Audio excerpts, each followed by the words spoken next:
کائنات کی رنگینی، یہ کائنات کی خوبصورتی، یہ زمانے کی ترقی ایک مسلمان عورت کا مقدر نہیں ہے. ایک مسلمان عورت کا مقدر ہے کہ اس سماج کو سنوارے، سدھارے اور اپنی نسلوں کو اسلام پسند بنائے اور اپنی نسل کو قابل بنائے. ماں اگر قابل نہیں ہے تو اولاد کبھی قابل نہیں بن سکتی. ماں کو قابل بننا چاہیے.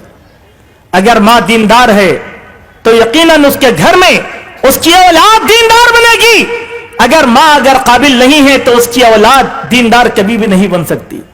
آپ نے دیکھا سینکڑوں خواتین کے پروگرامز اور ان کے سیریل بنائے گئے اور جس کے اندر پوجا کے ذریعے سے ٹیلی ویژن ہمارے گھروں میں گھنٹا مارنا شروع کر دیا.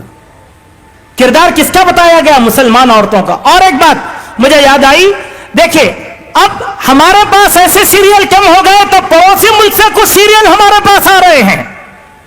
واٹس ایپ میڈیا کے ذریعے سے، یوٹیوب کے ذریعے سے ہر مسلمان لڑکی، ہر مسلمان عورت اس کی دلدادہ بنی ہوئی ہے، جس کے اندر مسلم عورتوں کو اسلام سے انحراف کراتے ہوئے ماڈرنائز کرنے کی کوشش کی جا رہی ہے، جس کی وجہ سے ہمارے گھروں کی صورتحال انتہائی دھماکوں بنتی جا رہی ہے.